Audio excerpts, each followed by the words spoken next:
Hello tenth student. तो आज बात करने वाले हैं हम लोग 20 बहुत बहुत महत्वपूर्ण ऑब्जेक्टिव क्वेश्चन साइंस का जो फिजिक्स का है, और फिर उसके हम बात करेंगे इसके साइंस का ही फिजिक्स का एक 5 नंबर का सब्जेक्टिव क्वेश्चन। तो लास्ट में देखना ना भूलिएगा, क्योंकि 5 नंबर का बहुत ही इंपॉर्टेंट क्वेश्चन लाएंगे हम, और उसको क्या करेंगे तो अच्छा से डील करेंगे और बताएंगे कि किस प्रकार से लिखना है एग्जाम में जाकर। तो चलिए स्टार्ट करते हैं। और अगर आप नए हैं, आप इस वीडियो पर नए आए हैं, इस चैनल पर नए आए हैं, तो चैनल को सब्सक्राइब करें ताकि आपको डायरेक्ट तुरंत इन्फॉर्मेशन मिल सके, और वीडियो को शेयर एंड लाइक जरूर करिएगा। तो देखिए, हम बात करते हैं कि ऑब्जेक्टिव क्वेश्चन का, जो कि बहुत बहुत महत्वपूर्ण है। तो चलिए हम लोग पहला क्वेश्चन से स्टार्ट करते हैं और 20 क्वेश्चन तक जाएंगे, और उसके बाद हम लोग फिर 5 नंबर का क्वेश्चन करेंगे। तो चलिए स्टार्ट करते हैं। तो पहला क्वेश्चन है, निम्नलिखित में कौन विद्युत का सुचालक है?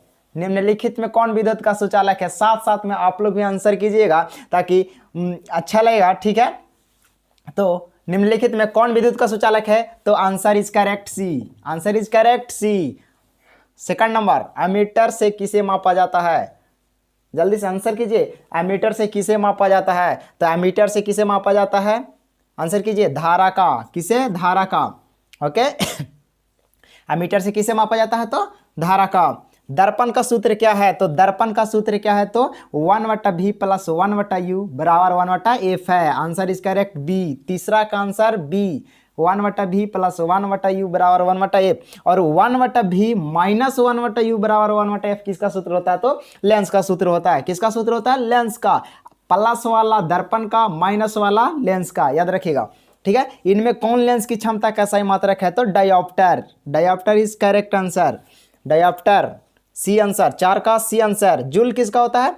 बता दें, यहाँ पे हम इस सबको बता देते हैं, ठीक है, ताकि आप लोगों को और ज़्यादा हेल्पफुल हो वीडियो, ठीक है। इनमें कौन लेंस की क्षमता का सही मात्रक है? तो डायोप्टर। जूल का है तो किसका है? तो कार्य का। किसका है? कार्य का, या फिर ऊर्जा का। आगे वाट। वाट किसका है? तो विद्युत शक्ति का सही मात्रक क्या होता है? वाट होता है। अर्घ भी किसका होता है? सीजीएस मात्रक होता है कार्य का। याद रखिएगा, सीजीएस मात्रक क्या होता है? कार्य या फिर ऊर्जा का। कार्य और ऊर्जा का एसआई मात्रक सेम होता है, यानी जूल होता है, ठीक है। अगर उसको सीजीएस में बात किया जाए तो अर्घ होता है। 9th क्लास में सीजीएस, एमकेएस एवं एसआई सिस्टम आप लोग पढ़े होंगे, ठीक है। हम बात करते हैं किस रंग का विचलन न्यूनतम होता है? किस रंग का विचलन न्यूनतम होता है, मतलब बहुत कम मुड़ता है? तो किस रंग का? तो किसका हो जाएगा? लाल का। Answer is correct A. Answer is correct ए। विभवांतर का सही मात्रक बताइए जल्दी से। विभवांतर का सही मात्रक क्या होता है? तो विभवांतर का सही मात्रक होता है वोल्ट। क्या होता है? वोल्ट। विभवांतर का सही मात्रक वोल्ट होता है। Answer is correct B. Ohm किसका होता है? तो ओम होता है प्रतिरोध का। ओम किसका होता है? तो रेसिस्टेंस, प्रतिरोध का। एम्पियर किसका होता है? विद्युत धारा का होता है। एम्पियर किसका होता है? विद्युत धारा का होता है। और कूलॉम आवेश का, विद्युत आवेश का ऐसा मात्रा क्या होता है? तो कूलॉम होता है। आगे 7 नंबर क्वेश्चन। तो 7 नंबर क्या कह रहा है? तरंगदैर्घ्य को सामान्यतः व्यक्त किया जाता है। आंसर कीजिए। तरंगदैर्घ्य को सामान्यतः व्यक्त किया जाता है, तो तरंगदैर्घ्य को एंगस्ट्रॉम में किया जाता है। किस में किया जाता है? एंगस्ट्रॉम में। जब आप पढ़े होंगे, चैप्टर पढ़ रहे होंगे नेत्रे और उसके संबंधित जो कुछ था, दोष था, उसमें आप लोग पढ़े होंगे कि जो प्रकाश होता है, प्रकाश का जो तरंगदैर्घ्य होता है, अलग अलग प्रकाश, जैसे श्वेत प्रकाश में विभिन्न प्रकार के रंग हैं, उनका तरंगदैर्घ्य अलग अलग होता है। तो उनको जो मापा जाता है वो एंगस्ट्रॉम में। किस में मापा जाता है? व्यक्त किया जाता है एंगस्ट्रॉम में। क्लियर है? कैंडेला किस में होता है? तो ज्योति तीव्रता को हम लोग कैंडेला में मापते हैं। जूल को किस में? कार्य को हम लोग जूल में मापते हैं। विद्युत धारा को एम्पियर में मापते हैं। तो इस प्रकार से चारों ऑप्शन क्या हुआ? क्लियर हुए। यहाँ पे 20 ऑब्जेक्टिव दिया गया है, लेकिन यहाँ पे जो एक्सप्लेन करेंगे वो क्या करेंगे? तो ऑप्शन के साथ करेंगे, जिससे कि आप लोग को बहुत ज्यादा और ज्यादा ऑब्जेक्टिव का क्या हो जाए, यहाँ से आंसर मिल सके, आउटपुट मिल सके, ठीक है। देखिए अगला क्वेश्चन 8 नंबर। किसी लेंस की क्षमता अगर -2 डायोप्टर हो तो इसकी फोकस दूरी क्या होगी? तो आप लोग सूत्र क्या जानते हैं? जल्दी से बताइए, सूत्र क्या जानते हैं? तो हम लोग सूत्र जानते हैं D = हम यहाँ लिख देते हैं, कितना होता है? D sorry D = 1/f dioptre. ये होता है सेंटीमीटर का सूत्र, यानी कि आंसर निकालेंगे तो सेंटीमीटर में आएगा। अगर मीटर में निकालना है तो 100/f 100/f लिखेंगे फोकस दूरी। ठीक है, तो हमको डी कितना दे दिया है, माइनस में 2 डायोप्टर। क्लियर है, और बराबर में कितना हो जाएगा, खाली 2 लिखते हैं क्योंकि डायोप्टर है, तो -2 और 1/f। अब हमको निकालना फोकस, तो फोकस क्या करेंगे, यहाँ से क्या ये वाला यहाँ आ जाएगा, फोकस यहाँ चला जाएगा और -2 डिवाइड में चला जाएगा। अगर इसको डिवाइड देंगे तो कितना जाएगा, 0.5 सेंटीमीटर। क्लियर है, कितना, 0.5 सेंटीमीटर। आंसर देखिए 0.5 मीटर नहीं, 0.5 सेंटीमीटर नहीं, माइनस में है। देखिए आप माइनस में, यहाँ माइनस है तो माइनस लगा देंगे, माइनस में -0.5 सेंटीमीटर। आंसर इज करेक्ट, सी। 8 का आंसर सी। आगे, प्रतिरोध का सूत्र क्या होता है, जल्दी आंसर कीजिए। बहुत इंपॉर्टेंट क्वेश्चन, बहुत ज़्यादा पूछे जाने वाला क्वेश्चन है। प्रतिरोध का SI मात्रा क्या है, तो प्रतिरोध का प्रतिरोध का सूत्र क्या होता है, प्रतिरोध का SI मात्रा क्या होता है, तो ओम होता है। बता दें, प्रतिरोध का SI मात्रा क्या होता है, ओम होता है। और सूत्र की बात की जाए तो R बराबर V/I। रिलेशन पढ़े होंगे आप लोग, V बराबर IR, कहाँ से, ओम्स लॉ से, तो यहीं से फॉर्मूला निकलता है, R बराबर V/I। क्लियर है, तो 9th का आंसर इज करेक्ट, सी। अब आगे चलते हैं हम लोग 10 नंबर पे। किलोवाट घंटा मात्रक है, जल्दी आंसर कीजिए। किलोवाट घंटा किसका मात्रक है, किलोवाट घंटा किसका मात्रक है, तो किलोवाट घंटा किसका मात्रक है, तो विद्युत ऊर्जा का। Answer is correct, C. Answer is correct, C. विद्युत धारा उत्पन्न करने वाली युक्ति को क्या कहते हैं, आंसर करिए। विद्युत धारा उत्पन्न करने वाली युक्ति को क्या कहते हैं, विद्युत धारा उत्पन्न करने वाली युक्ति को जनित्र कहते हैं। क्या कहते हैं, जनित्र कहते हैं, याद रखिएगा। वायुमंडल में, अगर 12 नंबर क्वेश्चन, वायुमंडल में प्रकाश का कौन सा रंग अधिक परिकिरणित होता है, आंसर कीजिए, जल्दी से आंसर कीजिए। वायुमंडल में प्रकाश का कौन सा रंग अधिक परिकिरणित होता है, तो अधिक परिकिरणित कहने का मतलब कि बहुत ज्यादा फैला होता है। किस रंग का, तो सबसे ज्यादा जो फैला होता है वो नीला रंग का फैला होता है। याद रखिएगा, वायुमंडल में प्रकाश का कौन सा रंग का परिकिरण सबसे अधिक होता है, तो नीला रंग का। और सबसे कम परिकिरण किसका होता है, तो किसका होता है, तो लाल रंग का होता है। ये वाला आंसर सही हो जाएगा अगर कम परिकिरणित बोलेगा तो, अगर अधिक परिकिरणित तो नीला रंग।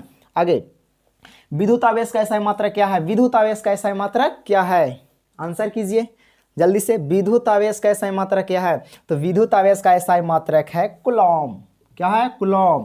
ये किसका मात्रक है, तो विद्युत विभव या फिर विभवांतर का SI मात्रक वोल्ट होता है। ओम किसका SI मात्रक है, जस्ट पीछे हम बताएं कि प्रतिरोध का SI मात्रक ओम होता है। एम्पियर किसका होता है, तो विद्युत धारा का होता है। यहाँ से 4 क्वेश्चन बनते हैं और ये चारों में से कोई ना कोई एक आध वो पूछे जाने वाला क्वेश्चन है। ठीक है, तो बहुत ज्यादा ध्यान से सुनिएगा कि वोल्ट किसका, विभवांतर का। विभव का भी क्या होता है, वोल्ट किसका होता है, विभवांतर और विभव का।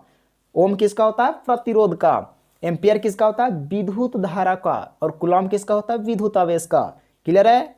अब आइए 40 नंबर पे, 14 नंबर क्वेश्चन पे। चालक का प्रतिरोध निर्भर नहीं करता है, बहुत अच्छा क्वेश्चन है। चालक का प्रतिरोध निर्भर नहीं करता है, ये मिटा देते हैं, इसको कर देते हैं रफ। अब आते हैं हम लोग 40 नंबर क्वेश्चन पे। चालक का प्रतिरोध निर्भर नहीं करता है, तो चालक का प्रतिरोध देखिए इस सूत्र की मदद से हम लोग कर सकते हैं। R डायरेक्टली प्रोपोर्शनल टू, यानी कि समानुपाती L/A और फिर इंटू में T। अगर ये आपको रिलेशन याद रहेगा तो आप अच्छे से कर सकेंगे कि किसी चालक का प्रतिरोध निर्भर करता है या फिर नहीं निर्भर करता है, ये हम लोग अच्छे से कर सकते हैं। देखिए प्रतिरोध है तो प्रतिरोध किस पर निर्भर करता है, तार की लंबाई पर। L क्या है, तार की लंबाई है। T क्या है, ताप है, टेम्परेचर है। ठीक है, जैसे विद्युत धारा में जाता है विद्युत धारा, तो अगर आप लोग तार को छुएंगे तो क्या हो जाता है, हल्का गर्म हो जाता है, तो वही ताप है। और एरिया ई क्या है, तो क्रॉस सेक्शनल एरिया, अनुप्रस्थ काट का, कितना ज़्यादा मोटा तार है कितना पतला तार है, वो चीज़ बताता है ये। ठीक है, तो देखिए किस पर निर्भर करता है, तो प्रतिरोध, किसी चालक तार का प्रतिरोध लंबाई पर निर्भर करता है, टेम्परेचर ताप पर निर्भर करता है, एरिया क्षेत्रफल पर निर्भर करता है। कौन सा क्षेत्रफल, तो अनुप्रस्थ काट का क्षेत्रफल। अनुप्रस्थ करने का मतलब कि ये वाला हिस्सा का क्षेत्रफल। क्लियर है। तो देखिए चालक का प्रतिरोध निर्भर नहीं करता, आंसर क्या है, नहीं करता। तो चालक की लंबाई पर कर रहा है, देखिए डायरेक्टली प्रोपोर्शनल है। चालक के अनुप्रस्थ काट के क्षेत्रफल पर कर रहा, अनुप्रस्थ काट के क्षेत्रफल, यानी कि जितना ज़्यादा क्षेत्रफल होगा उतना कम उसका प्रतिरोध होगा, और जितना कम होगा एरिया उतना ज़्यादा उसका क्या होगा, जितना ज़्यादा हो जाएगा उसका एरिया उतना कम हो जाएगा प्रतिरोध, और जितना कम होगा एरिया उतना ज़्यादा उसका हो जाएगा, क्या हो जाएगा, तो प्रतिरोध हो जाएगा। देखिए किस पर निर्भर करता है, तो चालक तार के लंबाई पर, चालक तार के ताप पर, चालक तार के क्षेत्रफल पर निर्भर करता है, लेकिन चालक में प्रवाहित विद्युत धारा पर निर्भर नहीं करता है। तो कोची बोल रहा था आंसर, विद्युत आवेश चालक का प्रतिरोध निर्भर नहीं करता है, तो चालक में प्रवाहित विद्युत धारा पर नहीं करता। Answer is correct D. 14 का आंसर क्या हो जाएगा, डी हो जाएगा। आ गई 15 नंबर क्वेश्चन। 15 क्या कह रहा है, वायु में प्रकाश की चाल होती है। आंसर कीजिए, वायु में प्रकाश की चाल होती है। वायु में बोले, निर्वात में बोले, हवा में बोले, इक्वल रहता है, ठीक है। हल्का फुल्का डिफरेंट रहता है तो उतना ज़्यादा यहाँ पे नहीं लिया जाता है, बहुत कम होता है, ठीक है, न के बराबर। तो होता है वायु में और निर्वात में कहने का मतलब वैक्यूम, वहाँ पे कोई हवा नहीं है, ठीक है। तो हवा और निर्वात दोनों में मिला जुला कर बराबर होता है प्रकाश की चाल। तो कितना होता है, 3 × 10 के पावर 8। याद रखिएगा, वायु में प्रकाश की चाल 3 × 10 के पावर 8, 3 × 10 के पावर 8। ए देखिए 2 × 10 के पावर 8 किस में होता है, तो कांच में 2 × 10 के पावर 8, और 2.25 × 10 के पावर 8 पानी में प्रकाश की चाल या जल में प्रकाश की चाल 2 × 10 के पावर 8 होता है, जबकि कांच में 2 × 10 के पावर 8, जबकि निर्वात में, हवा में, वायु में कितना होता है, 3 × 10 के पावर 8 मीटर पर सेकेंड। वहां पे दे रहेगा मीटर पर सेकेंड, ठीक है, याद रखिएगा। पुतली के साइज को कौन नियंत्रित करता है? आंख में जो पुतली होता है, आंख में जो काले वाला भाग को देख रहे हैं वो क्या है, तो पुतली। तो पुतली के साइज को कौन नियंत्रित करता है, तो पुतली के साइज को कौन नियंत्रित करता है, तो पश्चमाभी पेशियां नियंत्रित करता है। कौन नियंत्रित करता है, पश्चमाभी पेशियां कहें या फिर सिलियरी मांसपेशियां कहें, बात बराबर, ठीक है। पश्चमाभी पेशियां। कौन अपसारी लेंस कहलाता है, आंसर कीजिए जल्दी से, कौन अपसारी लेंस कहलाता है, तो अवतल lens. Answer is correct A, answer is correct ए। और उत्तल लेंस को क्या कहते हैं, तो अभिसारी लेंस। आंसर क्वेश्चन एक और पूछ सकते हैं यहाँ से कि अपसारी लेंस किसे कहते हैं, तो अवतल लेंस को। अभिसारी लेंस किसे कहते हैं, तो उत्तल लेंस को। क्लियर है। आगे देखिए, 1 माइक्रो एम्पियर विद्युत धारा निम्न में कौन सी है। माइक्रो एम्पियर जैसे ही कहें, माइक्रो किसी भी यूनिट में अगर माइक्रो लग जाए, किसी भी यूनिट में माइक्रो लग जाए, कहने का मतलब 10 के पावर -6, कहने का मतलब 10 के पावर -6, याद रखिएगा। अगर नैनो लग जाए 10 के पावर -9, क्लियर है। पिको लग जाए 10 के पावर -12, याद रखिएगा। पूछता है क्वेश्चन कि 1 माइक्रो इक्वल टू कितना मीटर होता है, तो 1 माइक्रो इक्वल टू 10 के power -6 metre, 1 nanometre equal to 10 के power -9 metre, 1 picometre equal to 10 के पावर -12 यानी 12 मीटर। क्लियर है। अब आइए, घरेलू विद्युत परिपथ में, यानी आंसर 18 का answer is correct C, answer correct C. घरेलू विद्युत परिपथ में उदासीन तार का रंग होता है। उदासीन तार का रंग कैसा होता है, तो काला होता है। कैसा होता है, काला, याद रखिएगा। कौन होता है, सी नंबर क्वेश्चन। कौन नंबर क्वेश्चन, 19 का। घरेलू 19 का कौन सा आंसर हो जाएगा, तो सी हो जाएगा। 19 का आंसर सी। 20, डायनोमो यांत्रिक ऊर्जा को किस ऊर्जा में परिवर्तित करता है। बहुत ज़्यादा कंफ्यूजन वाला क्वेश्चन है, ठीक है। एक होता है डायनोमो, एक होता है विद्युत मोटर। यहाँ पे बहुत ज़्यादा कंफ्यूजन होता है, तो याद रखिएगा, डायनोमो यांत्रिक ऊर्जा को विद्युत ऊर्जा में परिवर्तित करता है, जबकि मोटर विद्युत ऊर्जा को यांत्रिक ऊर्जा में परिवर्तित करता है। क्लियर है। तो 20 का आंसर इज करेक्ट। विद्युत ऊर्जा कहाँ है, तो आंसर इज करेक्ट बी। कौन सा आंसर हो जाएगा, बी वाला आंसर हो जाएगा, ठीक है। हाँ, अब यहां तक क्लियर हुआ होगा। 20 ऑब्जेक्टिव महत्वपूर्ण जो हम लोग देख लिए। अब बात करते हैं हम लोग 5 नंबर का एक बहुत अच्छा क्वेश्चन जो बिहार बोर्ड में बहुत बार पूछा गया है। तो आइए उसको हम लोग क्या करते हैं कि करते हैं, और अच्छा से उसको भी देखिएगा, और स्क्रीनशॉट अगर लेना चाहते हैं तो स्क्रीनशॉट ले सकते हैं अच्छे से। चलिए, अब हम लोग बात करते हैं 5 नंबर का सब्जेक्टिव क्वेश्चन जो है इस प्रकार से। बहुत अच्छा क्वेश्चन है, तो बहुत बार रिपीट होने वाला क्वेश्चन है बिहार बोर्ड में।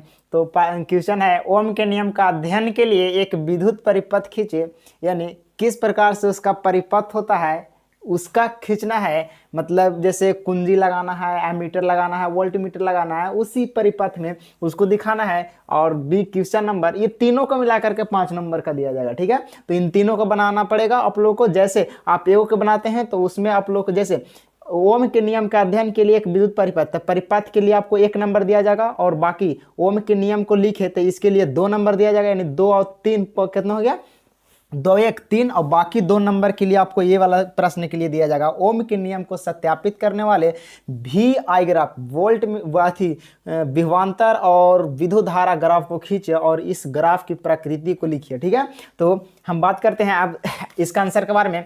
तो ओम के नियम के अध्ययन के लिए एक विद्युत परिपथ खींचे, तो आप आंसर इस प्रकार से लिखना, आंसर लिख करके या फिर उत्तर लिख करके आप करेंगे ए देंगे, क्या ये देंगे, और उसके बाद ओम के अब पहला क्वेश्चन है उसके बारे में लिखना है। तो क्या करना है कि अध्ययन के लिए एक विद्युत परिपथ खींचिए।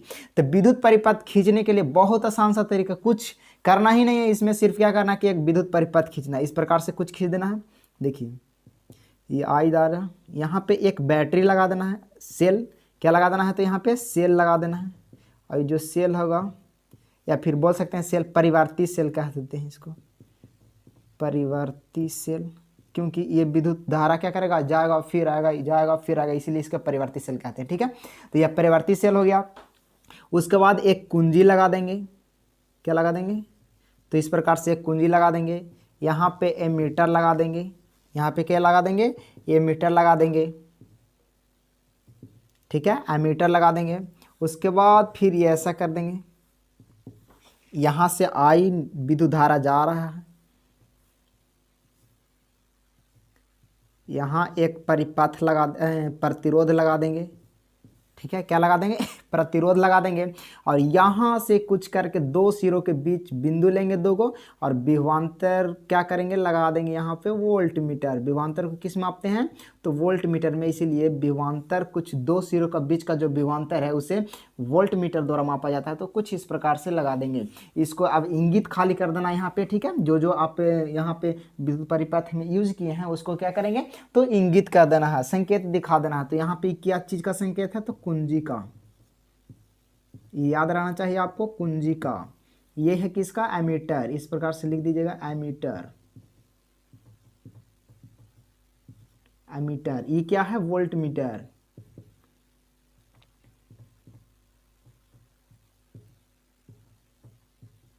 वोल्ट मीटर, ये क्या है, तो प्रतिरोध, यहीं पे हम दिखा देते हैं, प्रतिरोध। और यहां पे कुछ करके इस प्रकार से लिख देंगे, नियत ताप पर,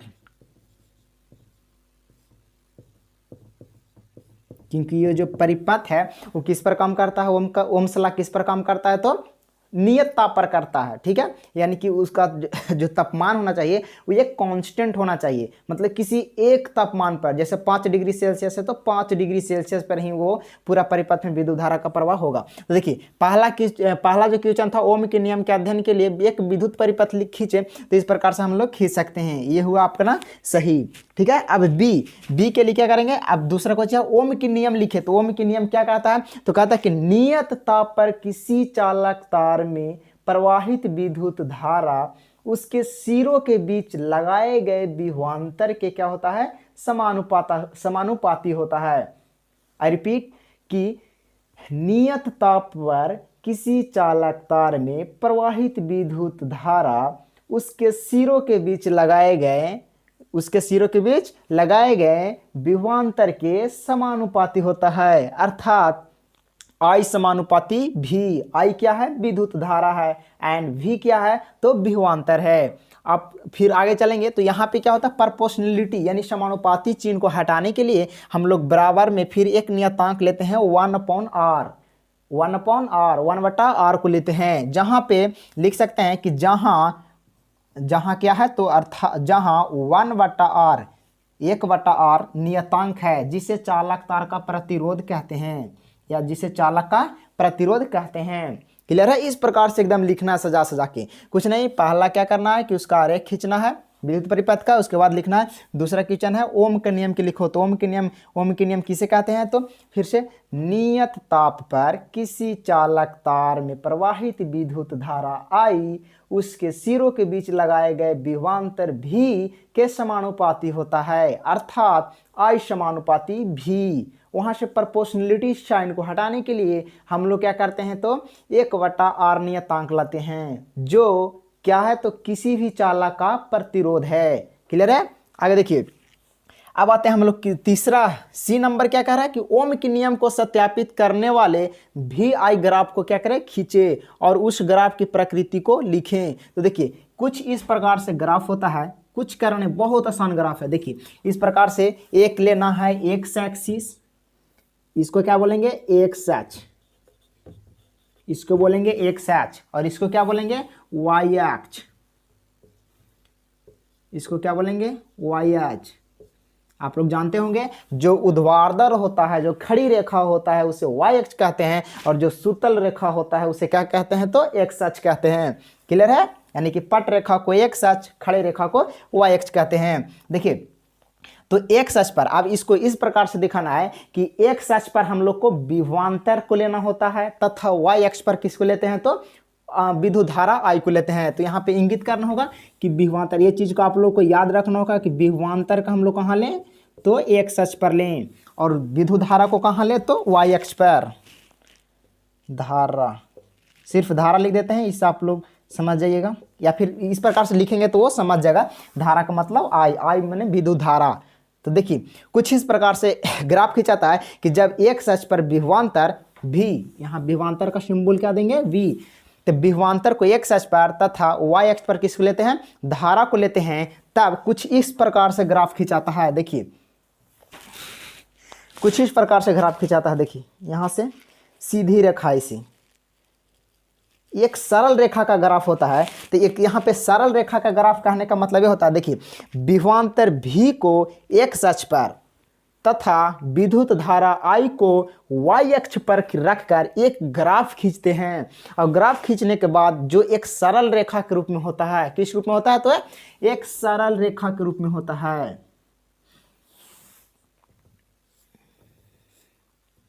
ठीक है, किस रूप में होता है? तो एक सरल रेखा के रूप में होता है। इससे यह प्रमाणित होता है कि चालक के सिरों के बीच का जो विभवांतर है, चालक के सिरों का जो बीच का विभवांतर है, उस चालक में प्रवाहित होने वाले विद्युत धारा का सीधा समानुपाती होता है। समानुपाती कहने का मतलब कि जितना ज़्यादा उसका वोल्टेज होगा उतना ज़्यादा उसका धारा होगा। किस प्रकार से? मान लिया जाए कि हम यहाँ पे लेते हैं 1, यहाँ पे 2 वोल्ट, यहाँ पे 3 वोल्ट, यहाँ पे 4 वोल्ट, यहाँ पे विद्युत धारा 1 एम्पियर, 2 एम्पियर, 3 एम्पियर, 4 एम्पियर। तो देखिए अगर इस ग्राफ को मिलाएंगे तो जैसे यहाँ से एक जगह, तो यहाँ से भी क्या हो जाएगा? एक जगह।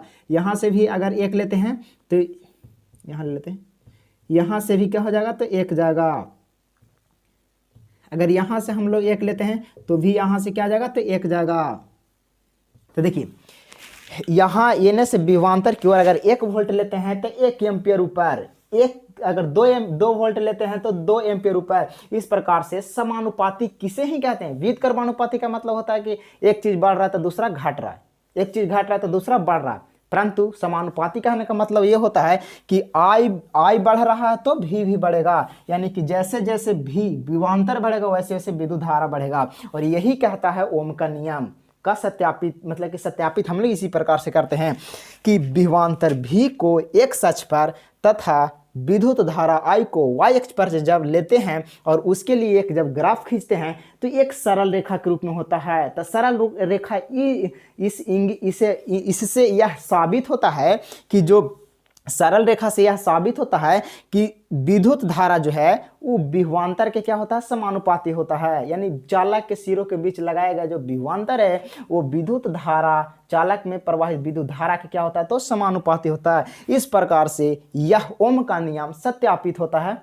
तो आई होप कि ये पूरा 5 नंबर का क्वेश्चन क्लियर हुआ होगा, और आप अगर इतना अच्छी तरह से अगर लिख आते हैं तो पूरा 5 नंबर मिल जाएगा। इसमें कोई शंका की बात नहीं है। ठीक है, तो जाते जाते एक शायरी सुनाना चाहता हूँ।